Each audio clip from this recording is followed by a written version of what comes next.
Hi, everybody. I'm John Self, and welcome to Lunch and Learn. We've got a great program lined up for you today, The Hidden Power of References. So, I want to get started here and talk a little bit about references. In my 27 years of executive recruiting, one of the things I noticed over time is that people don't fully appreciate the importance of references. I mean, yes, it goes without saying that you got to have good references, but people wait to the last minute to get them done. And so you kind of wonder what the heck is going on. Let's talk a little bit about how you can extract more power for your candidacy and help your offer and maybe get a better bonus with better references. So, the focus today is the hidden power of references, the who, how, and when. So, let's get started. Today's agenda is going to focus on, quickly, for those of you who do not know who I am, my journey. Secondly, what most people believe about references. Third, why they are overlooked until they are needed. Four, they can affect your comp offer, so you need to pay attention now. And five, identifying the who, how, and when, how to use your references. So we've talked about this before. This has been stuff that's in our online on-demand courses that you can get as a member for $49 a month. And so we hope that this information today helps you become a better job candidate. It helps you accelerate your job search and gives you more confidence. Now, I don't know why applicants overlook references. I mean, it's one of the greatest mysteries. I even saw a senior executive, in-house candidate, the favorite of several board members, who screwed up his candidacy by waiting to the last minute to give me 3 references, one of which was not where he said he would be. Number 2 was gone for a month on sabbatical. And number 3, the person gave a lukewarm reference. The person thought he had 3 strong references. Why? Because he didn't check his references. He didn't vet his own references. Part of the problem is we keep going back to people we've used in the past because we're afraid that other people might say something bad about us, or they might say, I wouldn't be a reference for you if you were the last guy on the street. I mean, we don't want that rejection. We don't want to be pushed back. We're in a time of our life where we want to feel positive about what we're doing, where we're going, and what people are going to say about us. So we kind of, and here's the place where you need to focus, and we don't do it. We select references we know and trust, but not necessarily because they can affirm our performance. Listen, I can't tell you how many times I've done interviews, and I had professional reference checkers that also worked with me, and we would call references, and 2 or 3 times in key questions, I can't speak to that. I have no knowledge about that. If you have references that say that 2 or 3 times it's not a good reference. So you need to be sure that your references can speak to the issues related to the job. Most reference selection is made, in a time of insecurity, and you're just trying to get everything put together, and you just want this job, and you've been looking for a year, and you just need to get people that are going to say good things about you. Well, in today's market, just being able to say, John's a nice guy. He's a little talkative. He's a little chatty Cathy, but he's a nice guy. He's got integrity, and he'll work his tail off for you. That's nice to know, but guess what? When you're trying to build a company, that's not what they want to hear. They want to hear how I'm going to build the company, what value I'm going to bring to the table. Your references have to be prepared to be that specific, and they can't if you've picked the wrong references. Now, let's talk a little bit about my journey. This is something I'm enormously proud of. If you went back and look at my role in the creation of Lifeline at Herman Hospital, and it was not my idea. Matter of fact, initially, I never thought it would work until I visited the program Flight for Life at St. Anthony in Denver. But then I got pretty excited and ended up getting the chance to implement the program, being the lead on the implementation. But if you go back and look at what my contribution is compared to the magnificent program Memorial Herman's built today, you might be able to find 1/10 of 1 inch on a pinhead of my contributions. But I was very proud to be the first director. And so we want to move through. I started out my career as a crime writer and investigative journalist to newspapers in Tyler. I was an editor for the Lubbock Avalanche Journal in Lubbock. I love you, Texas. I think it was one of the famous singers that said, "Happiness is Lubbock in your rearview mirror." The Lubbock Chamber of Commerce never liked anybody to say that, and so I apologize. But I was there in the 70s, and there was not a lot to write home about in Lubbock, unless you lived in Lubbock. I served as the first director of Herman's Lifeline program. As I told you, it was an an epic transformational moment in my life. It literally changed the trajectory of who I was destined to be. I led the national marketing for the aircraft leasing company. I didn't know a lot about helicopters. I knew less about hospitals, and yet I was now the marketing manager. What possibly could go wrong? But I implemented 14 programs in the U.S. I built the second largest hospital, not-for-profit health system in rural community hospitals back in the 80s when rural hospitals were really struggling, and Herman stepped up to help them survive. I was the executive director of the largest private EMS network in Texas. I founded 2 executive search firms, and I've recruited in 6 different countries on 4 different continents. Now, that's the quick rundown. That's not the sell rundown. We'll be talking about how to sell yourself tomorrow, so I hope you'll join us at 4 o'clock for office hours. But that's who I am. I've gone through several career changes, so if you're contemplating a career change, I'm the guy because I've done it 4 or 5 times. The other thing is that I've also been very successful in building businesses and building relationships and networking. And so that's all part of what looking for a job is today. It's all that fits in pretty significantly. Now, what most people believe about references. This is where it gets really interesting. By the time they ask for the references, the office is in the bag. Danger zone, danger zone. Don't believe that. I have seen more than one person, including a guy who lost a CEO job, paid $400,000 or $500,000 a year. He lost it because he mismanaged his references and he didn't get a good positive report. The second thing people believe is trust in their loyalty is more important than their content. Okay, so let's tie these 2 points together. First of all, you got to vet your references, okay?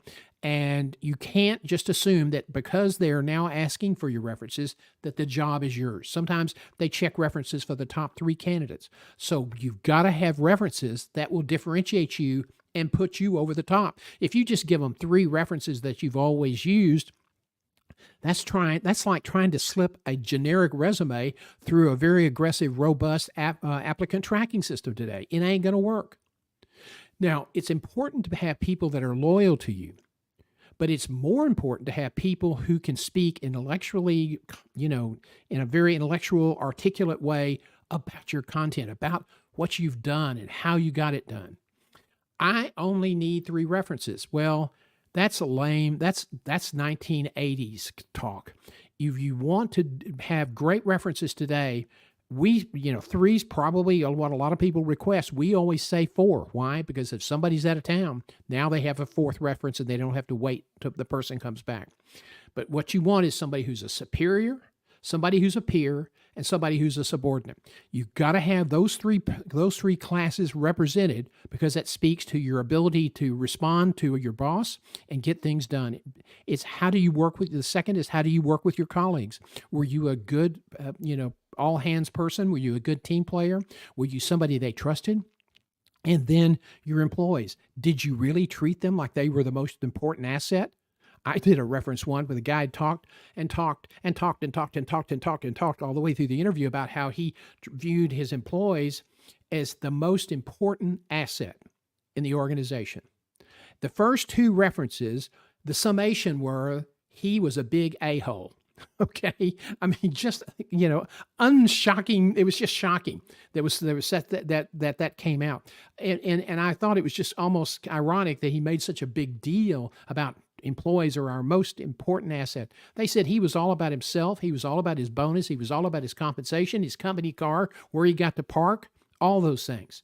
So the references can affect you. Now, I don't really need to screen my references if I know them. Yeah, you kind of do. Why? Because over time, relationships change. Things that you didn't think were a big issue can fester over time. So instead of just putting somebody's name down and sending it in, you better vet your candidates, your references, You better vet your references. This is so very, very important. It can make a difference between whether you get the job or not. So who, how, and when. This is key. Who. You've got to find people that really apply, can then speak to the skills that are necessary for you to win this job. So if you yes, we're not interested in your pastor of your church. He may think you're a great guy. He may have married you. He may have baptized all your children, but he doesn't know anything about your ability to deliver results at work. So kind of take that off the list.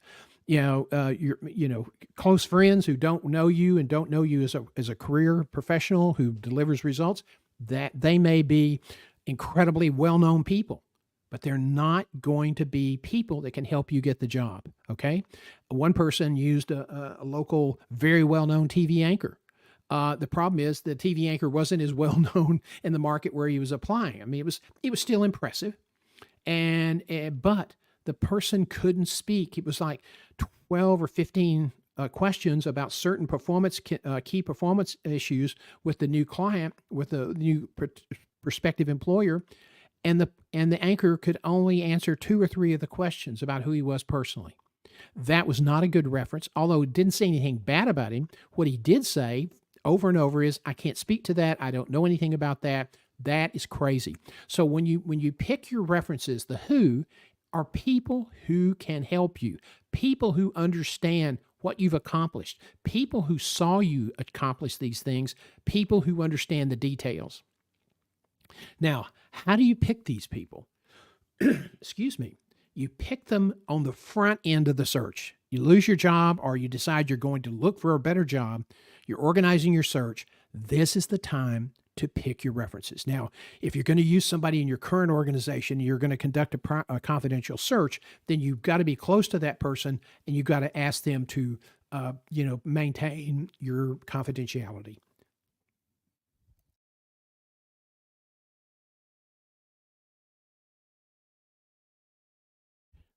Isn't it lovely the sinuses are active in our neighborhood, or the allergies are active in our neighborhood today? So you want to look for these people on the front end, not at the back end when everything's coming together, when you're excited, when you can make big mistakes. Don't do that. Be careful. Do it on the front end. And there's a reason for that. We're going to get to that in just a minute. And it's a really, really important reason that you do this vetting on the front end.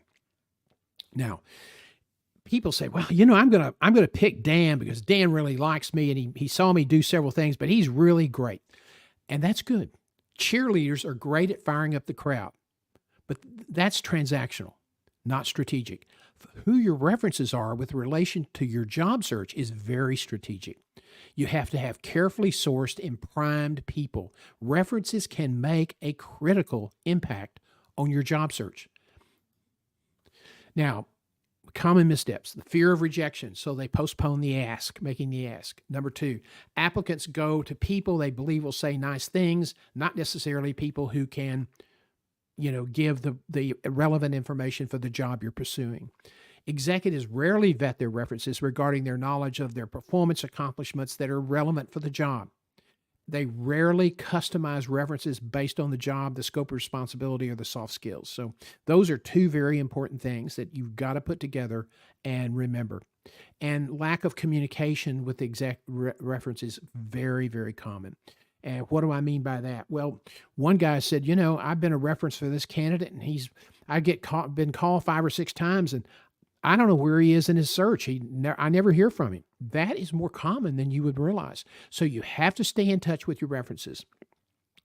If you are told, ask for references, you need to alert the references you're submitting for the prospective employer. Call them, give them a heads up. If you now have more information than you were able to share with them on the front end, which is entirely likely, you might want to have some talking points or send them some talking points in an email saying, these are the issues, and if you recall, I did X, Y, and Z. That's perfectly okay to do that. As a matter of fact, references frequently like that. And for every reference that may be offended, well, I'll decide what I'm going to say, not you.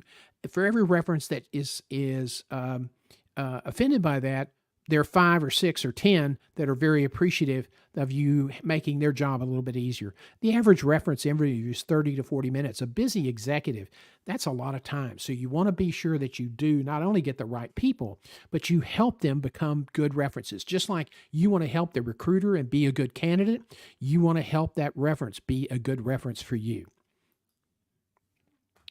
Now, you have to have references that are going to be able to talk about the employer's hot buttons. You've got to that because if when they're able to do that and you're able to give that reference background about what's been going on, that allows them to strengthen the bond with the person that they're talking to, build rapport, and add credibility to your candidacy. Okay, it strengthens the employment bonds. Okay, on the front end. The second thing it does, you might be able to secure additional benefits with an exceptional set of references. You might be able to get a signing bonus that they don't normally allow, or you may be able to get a more favorable relocation pay package. I have seen that multiple times in my 27 years of recruiting, is that, some the references for some of the candidates were good, and then you had one candidate and the references were lights out. Well, that person not only got the job, but the offer exceeded what they had originally told me they were willing to offer in terms of relocation and signing bonus. Now, the process of developing your references is done daily, weekly, and monthly. What am I saying here?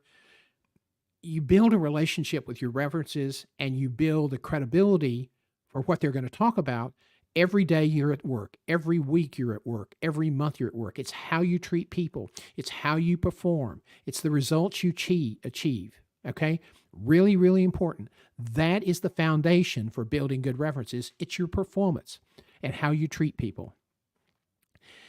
Because at the core of this whole process, what we're really all gathering around to resolve here is it's about results and the way you treat people.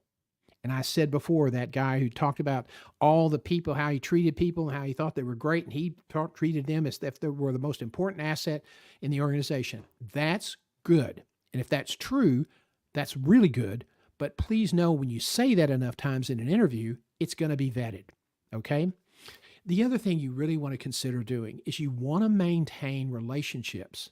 This is really important. You want to maintain relationships with former colleagues. This is, if you say, I'm a great team player, do you keep in touch with your former colleagues? No, not really. Well, what kind of team player were you? Why aren't you staying in touch? Well, I'm really busy. Okay. Well, let me tell you something. You may be really busy, and that's a big excuse for why people don't network. They don't do brand management. They don't elevate their career.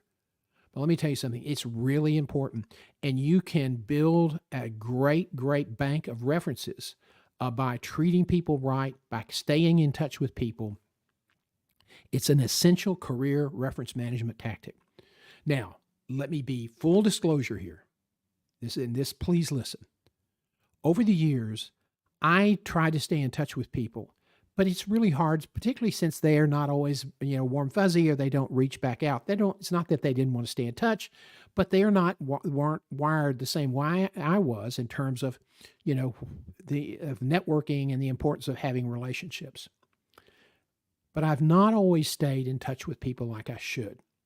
I've not always focused and been very thoughtful about my performance and how I treated people. I was not somebody who treated people badly, but I didn't always, treat them that would reflect that they were more to me than just a way to get things done. And so they were more important, but I didn't always say that. And so you have to be intentional. Everybody says, well, it didn't matter to you, but I came up in a different time. And let me tell you something. In today's market, you're threading, to get the job, you're threading a very small needle. And what's the old biblical reference of putting the camel through the eye of the needle?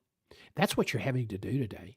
If you can't have that kind of really focused, intentional message, you probably won't be successful. So that's why we spend a lot of times talking about interviewing, your references, your brand management, all of those things. The market is changing rapidly. It's changing every month, every year. And so we're never going to run out of things to talk about because the content changes.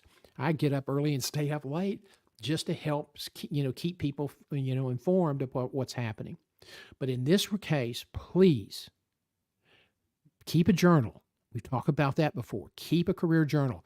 Track where these people are. Make it very, very easy for them to get in touch with you, for to be a reference. Let me know if there's anything I can do for you. I try to remember this. I don't always do it, but today, even when I'm talking to former colleagues, and it's fewer and fewer as I get older and older, I always say, is there anything I can do for you?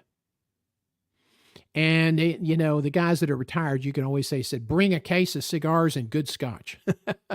So, but you always want to ask, before I go, is there anything I can do for you? Especially for people who you work with and who you might need as a reference in the future. You're not pimping them off because you truly want to be sure that they know they can call on you for the same level of support. Okay, let's go back to the who, how, and when again. Now, you begin the selection of vetting process when you start your search. And you vet targets from current and relevant employers based on the job summary and the interviews that you've had. So if you look at the job summary, it gives you, a good overview, but not a lot of detail. As you go into the interviews, telephone, follow-up interviews, the video, and perhaps even a site visit, you're going to be collecting a lot of information. This is information you need to share with your references. Because you're collecting data, you're basically collecting business intelligence to be able to say, look, they're really focusing on this issue. If you recall correctly, when I was at Herman, I did X, Y, and Z. Okay, they had a real bad PR problem. If you remember at Herman, we did these things. Those are fine. That's creating talking points for your references, or you're reminding them. It's not that they didn't think you were important, but they have their own busy lives. So sometimes you kind of gently remind them of things that you did together. Now, always submit a panel of 4, a superior, a peer, a subordinate, and plus one other. It can be another peer, it can be another subordinate, it can be another superior, and you want to do 4 because that always gives them a wider range, but 2, it gives them a fallback if somebody's not available or somebody doesn't return phone calls. Now, the other thing that you need to keep in mind, if you're an executive, and our audience is primarily managers and executives, if you are an executive, one list of 4 people is probably not a good idea. Why? Because if you don't have a good network, you're probably going to have to apply for a lot of different jobs before you get picked up, before you get an offer. I mean, I will tell you, I know 2 excellent executives, and both had dozens and dozens and dozens of offers. One over 100, and I'm not sure why the alarms are going off. So until I smell smoke, we're going to keep going. The senior executives, you want to have 2 or 3 or 4 panels. And this avoids reference fatigue. And I think that's really important for you to understand, is if they keep the same 3 or 4 people get called, they're going to have reference fatigue. Now, questions for vetting references. You want to make it clear. When you talk to them, you want to make it clear to them, this is a learning experience. What are my strengths? What did you like about the way that I did things when I was working for you or worked with you or when you worked for me? Where do you think I could improve? What do you think I could emphasize? I should emphasize in interviews. What do you think I should say to sell myself? Describe the kinds of jobs that you would like to pursue and ask for guidance. So you tell your references, I'm really interested in moving in these directions. Can you be helpful to me? And they will give you a background. And still not getting an evacuation order. My wife's not banging on the studio door, so we're going to keep moving forward. We will record this again later so that it does not have the distraction. Now, leverage intel from your vetting interviews, okay? So they may say, well, John, when you came to work for me, you were talked way too much. And you sometimes said things that you and I talked about, you didn't realize they were confidential. And I really had to fuss at you 4 or 5 times, but you got better. Okay. Now, then somebody might ask you in an interview, John, what's a weakness? When I moved from the news business, which was not the same as a corporate structure, it had a totally different culture, a totally different organizational structure. I had very little interaction with the people except a couple of editors. And so I was not very adept at the politics of communicating and how information is used and shared. And I got my tail kicked a couple of times. But let me tell you, that's a lesson I learned. And it's very important for you to know it's a mistake that I rarely make going forward. So that's how you take information from a vetting interview and use it to offset something that may be said in a reference interview. So a reference may say, well, when he first started out, he was kind of chatty, and he had to be careful what you said to him. Okay, so now you say those things, so when the person doing the reference interviews hears them, okay, they say, oh yeah, we heard about that, so we know that. You can also use that information to build on your strengths and identify stories from your past that will build confidence and trust in the interviewers. Finally, you want to use feedback on style issues to show how you will perform day to day. How do you get along with people? So that's really important. Now, keep in mind, your references are absolutely your secret power. They are absolutely a way for your unique differentiator, to be uniquely differentiated from your competitors. And believe me, all those candidates that you're dealing with, they are all competitors. And this is something that you must realize, is that this is very, very tough competition. And so you absolutely can't just have good references. You've got to have, if you've got 10 or 12 people that you're thinking about, you've got to have the 4 or 5 best people that you have. I want to take time to thank you today. I really appreciate it. I apologize for these fire alarms. I don't think they're tests. I think there may be something going on in the building, and I'm going to adjourn shortly and check on that. But in the meantime, if you want to watch this again, we're going to re-record it this afternoon, and we'll play it, post it on LinkedIn and YouTube, so that you won't have this disruption. I want to thank you and remind you, tomorrow, be sure that you're going to check in with us for lunch, for our after hours at 4 o'clock.